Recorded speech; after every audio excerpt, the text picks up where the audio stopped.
دوستو دیکھنا یہ ہے، آقا کی ولادت ہوئی، آقا بچپن سے گزرے، لڑکپن سے گزرے،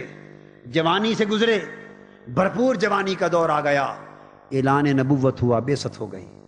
دیکھنا یہ ہے کہ اللہ کا یہ احسان اس امت پر، انسانیت پر کیوں ہوا؟ اس ولادت کا مقصد کیا تھا؟ مقصد ولادت یہ تھا کہ انسانیت میں ایک بہت بڑا انقلاب لانا چاہتے تھے، ذہن بدلنا چاہتے تھے۔ حضور علیہ السلام کی ولادت ہوئی، آپ کی بعثت ہوئی۔ اب آپ پوری توجہ سے سنیں، ہم اپنے اب مقصود کی طرف آ رہے ہیں، اور اہم پیغام ہے جس کی طرف آنا چاہتا ہوں۔ بعثت ہوئی، آقا دو جہاں صلی اللہ علیہ وسلم نے پیغام صحابہ کرام تک اور صحابہ کرام کے ذریعے پورے عالم انسانیت تک اور خود بھی پہنچایا، اس کے لیے ہر قربانی دی اور پیغام پہنچایا، اور فرق یہ ہوا کہ لوگوں کے دلوں میں ایمان کو داخل کیا، اور ایمان حضور علیہ السلام کی آمد سے جو انسانیت کو ملا، جو اس ایمان کی رونق سے بہریاب ہوئے، منور ہوئے، مزین ہوئے، ان کی فکر، ان کی سوچ بدل گئی، تبدیلی آ گئی۔ تبدیلی کیسے آئی؟ جو حلقہ بگوش اسلام ہوئے، جنہوں نے ایمان کے نور کو اپنے دلوں میں داخل کیا، جنہوں نے آقا دو جہاں کے پیغام کو قبول کیا، جنہوں نے اسلام کا جھنڈا حضور کی بعثت کے بعد اٹھا لیا اور اپنا تن من دھن سب کچھ اس پیغام مصطفی کو سر بلند کرنے کے لیے لٹانے کا عہد کر دیا، جنہوں نے اپنا ہاتھ آقا کے ہاتھ میں دے دیا، جنہوں نے اپنی زندگیاں حضور کے مشن کے سپرد کر دی، جنہوں نے اپنا جینا مرنا آقا کی بعثت کے مقصد کے سپرد کر دیا،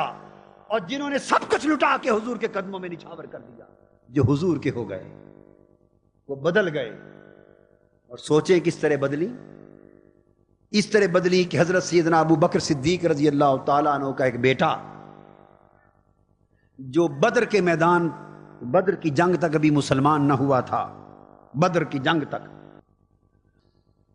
غزوہ بدر میں سیدنا ابو بکر صدیق کس طرح حضور علیہ السلام کی ولادت کیوں ہوئی، اور اس ولادت کے مقصد میں کے ذریعے انقلاب اور تبدیلی کیا آئی، وہ تبدیلی سمجھانا چاہتا ہوں۔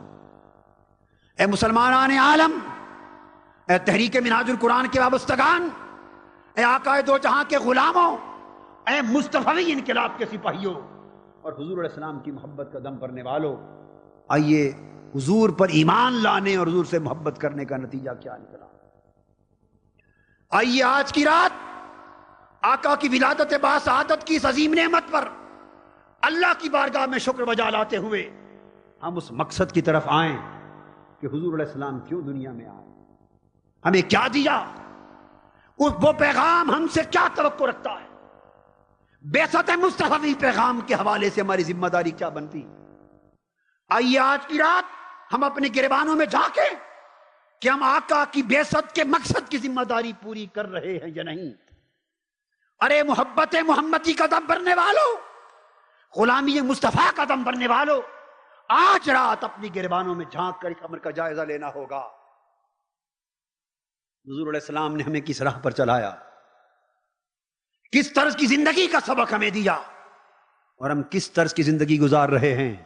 اور کیا اس قابل ہیں کہ مرنے کے بعد آقا کے سامنے یہ چہرے لے جا سکے۔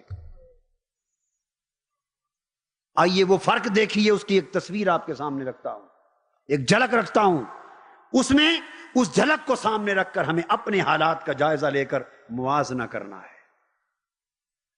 آقا کی آمد ہوئی، زندگیاں بدل گئیں، آقا کی بعثت ہوئی، لوگوں کی فکر کے پیمانے بدل گئے، آقا کی بعثت ہوئی، سوچ کے رخ بدل گئے، آقا کی بعثت ہوئی، طرز زندگی بدل گیا، ترجیحات بدل گئیں، زندگی کی سوچیں بدل گئیں، انسانی طرز، انسانی معیار بدل گئے، لوگ کچھ اور تھے اور ہو گئے۔ کیسے بدلے؟ ان کا بدلنا سن لیں اور اپنا حال بھی سن لیں۔ سیدنا ابو بکر صدیق رضی اللہ تعالیٰ عنہ کو ان کا بیٹا ایک روز بات کرتے، مسلمان ہو جانے کے بعد صحابی ہو گئے، مگر غزوہ بدر والے دن تک مسلمان نہ تھے۔ باپ تلوار لے کر، مسلمانوں سن لو، ارے بیٹوں کے باپ بھی بیٹھے ہو، بیٹیوں کی مائیں بھی بیٹھے ہو، خونی رشتے والوں، اسلام کا کلمہ پڑھنے والوں، اسلام کا نام لینے والوں، آئیے ایک وہ رخ ہے جو بعثت مصطفی نے صحابہ کی زندگیوں کو عطا کیا، ایک وہ رخ ہے جو ہماری زندگیوں کو نصیب ہے۔ دونوں کو ذرا آمنے سامنے رکھ کر جائزہ لینا ہے۔ بیٹا عرض کرتا، باپ تلوار پکڑ کر بیٹے کے خلاف لڑ رہا ہے، بدر کا میدان، بیٹا تلوار ہاتھ میں لے کر والد کے خلاف لڑ رہا ہے، اور مسلمان ہو جانے کے بعد بیٹا عرض کرتا ہے حضرت ابو بکر صدیق رضی اللہ تعالیٰ عنہ کو، ابا جان بدر کے دن جب میں کافر تھا اور آپ سے لڑ رہا تھا آپ کے خلاف، 2 مرتبہ آپ کی گردن میری تلوار کے نیچے آئی تھی، اگر میں چاہتا تو ایک جھٹکے سے آپ کا سر قلم کر دیتا، مگر دونوں بار میں نے آپ کو باپ سمجھ کر چھوڑ دیا، قتل نہیں کیا۔ سیدنا صدیق اکبر رضی اللہ تعالیٰ عنہ جب بات سنی جلال میں آ گئے، فرمانے لگے بیٹے تو نے 2 بار مجھے باپ سمجھ کے چھوڑ دیا، اس رب کی عزت کی قسم جس کے قبضہ قدرت میں میری جان ہے، تو نے تو 2 بار چھوڑ دیا، اگر تیری گردن ایک بار میری تلوار کے نیچے آ جاتی خدا کی قسم کبھی نہ چھوڑتا، تیرا سر قلم کر دیتا۔ فرق کیا تھا؟ اس لیے کہ ادھر کفر تھا ادھر ایمان آ گیا تھا۔ جو لوگ نظریہ کفر پہ لڑ رہے تھے ان کے لیے باپ بیٹے کا خونی رشتہ مقدم تھا اور اپنا نظریہ مؤخر تھا، اور جو ایمان کے لیے لڑ رہے تھے، جو ایمان کے رشتے پر آ گئے تھے، ان کے لیے ایمان اور کفر کے رشتے کی اہمیت مقدم تھی اور باپ بیٹے کے رشتے کی اہمیت ثانی۔ ان کے لیے ایمان کی خاطر، اسلام کی خاطر، بعثت محمدی کے پیغام کی خاطر اپنے بیٹے تک کا سر قلم کر دینا ان مومنوں کے لیے آسان بن گیا تھا۔ سیدنا عثمان غنی رضی اللہ تعالیٰ عنہ، یہی سیدنا ابو بکر صدیق رضی اللہ تعالیٰ، جب آقا فرماتے ہیں کہ تبوک کے لیے، تبوک کا موقع ہے، فرمایا لشکر اسلام کو لوگوں تمہاری مدد کی ضرورت ہے، مال و دولت لے آؤ اور لشکر اسلام پر خرچ کرو۔ سیدنا صدیق اکبر رضی اللہ تعالیٰ عنہ گھر جاتے، سوئی دھاگے تک، کپڑے تک، جو کچھ میسر ہے آقا کے قدموں میں نچھاور کر دیتے۔ آقا نے پوچھا ما ابقیت لأہلک یا ابا بکر، ابو بکر گھر والوں کے لیے کیا چھوڑ کے آئے ہو رضی اللہ تعالیٰ عنہ؟ عرض کیا آقا ابقیت لہم اللہ ورسولہ، گھر میں جو کچھ تھا وہ تو آپ کے قدموں پہ لٹا دیا ہے، اور گھر والوں کے لیے اللہ اور اللہ کا رسول کافی، چھوڑ کے آئے۔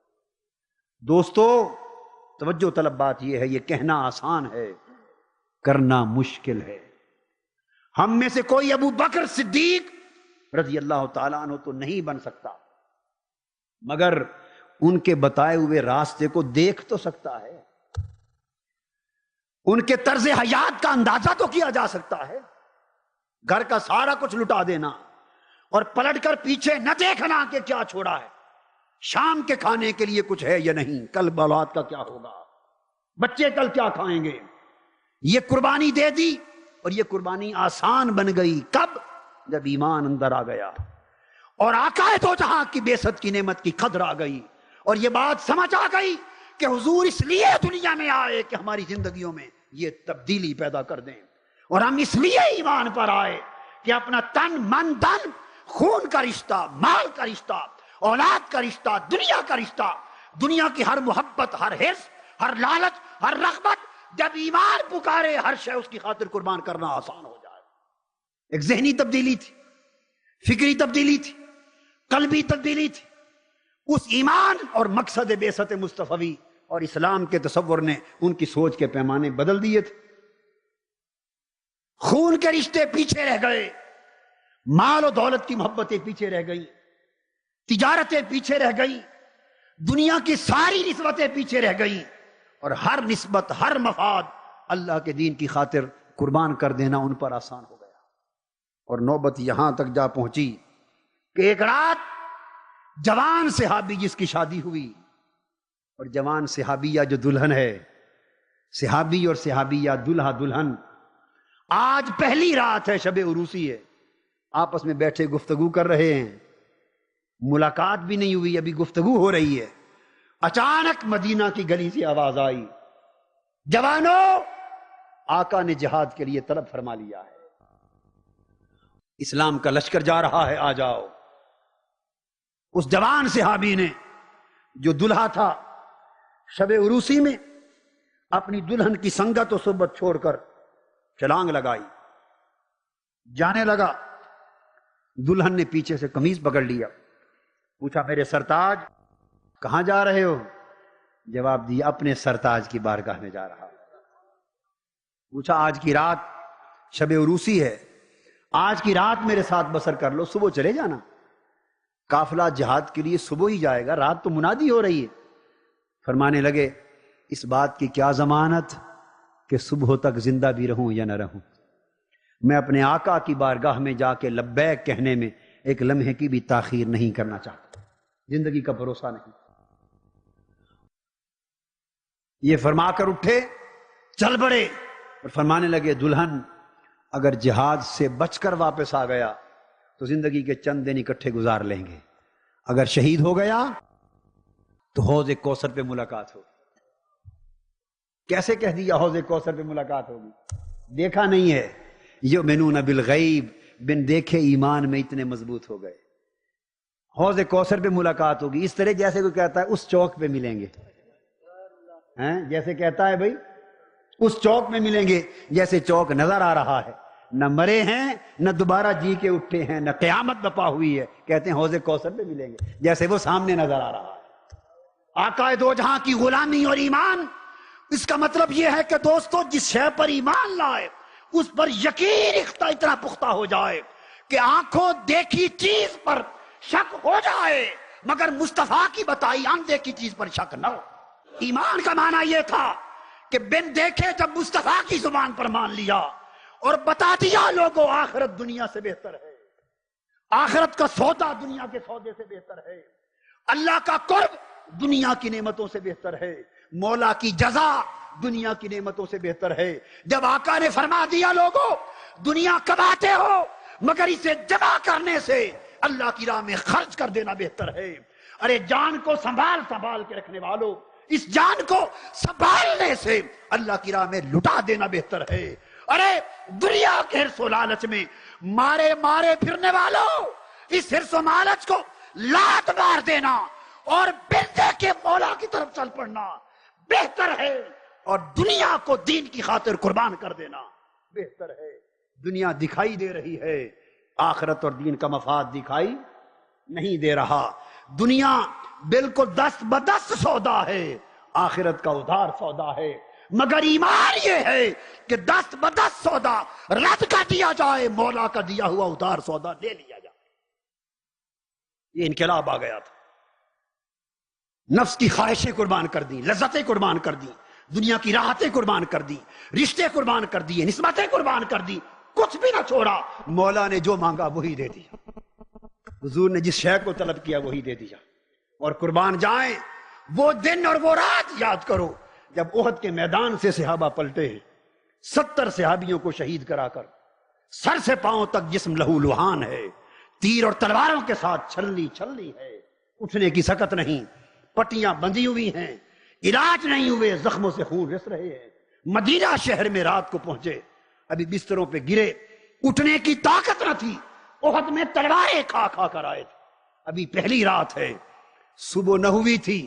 اس حال میں دیکھو کوئی بلائے تو اٹھا جاتا، بالکل انسانی سطح پر سوچو، انسانی سطح پر اس حال میں کوئی بلائے تو اٹھا جاتا، ابھی اٹھنے کی سکت نہ تھی، لیٹے ہیں، اچانک آقا کی آواز آئی، منادی ہوئی پھر کہ حضور نے فرمایا لوگو اٹھو، اہل مکہ نے پھر حملے کا سوچا ہے، محمد تمہیں کافرے کی صورت میں پھر لے جانا چاہتا ہے، اپنی تلواریں اٹھا لو، میرے ساتھ چل پڑو۔ قربان جائیں اس وقت کسی نے زخموں کو نہ دیکھا، پٹیاں نہ دیکھی، جسم کا چھلنی ہونا نہ دیکھا، چور چور ہونا نہ دیکھا، اپنے زخم بھول گئے، مصطفیٰ کی ندا پہ لبیک کا پیکر بن کے چل پڑے، ساتھ چل پڑے۔ اس حال میں مولا کو ان کی قربانی کی آخری ادا اتنی پسند آئی، فرمایا کہ تم نے اس غلطی کی تھی احد کے میدان میں، مورچے کو چھوڑا تھا جس پر مسلمانوں کو شکست ہوئی تھی، اور مورچہ چھوڑا تھا جس پر میرے حبیب کے رخسار زخمی ہوئے تھے، میرے حبیب کے دندان شہید ہوئے تھے، دندان مبارک۔ میں تم سے بڑا ناراض تھا، تمہاری اتنی بڑی خطا تھی کہ شاید کبھی بھی معاف نہ کرتا، مگر ارے زخمی صحابیو، میرے حبیب کی پکار پر تمہارا اس انداز کے ساتھ پھر اٹھ کھڑے ہونا، مجھے اتنا لطف آ گیا ہے کہ تمہاری ساری خطائیں معاف کر دیں۔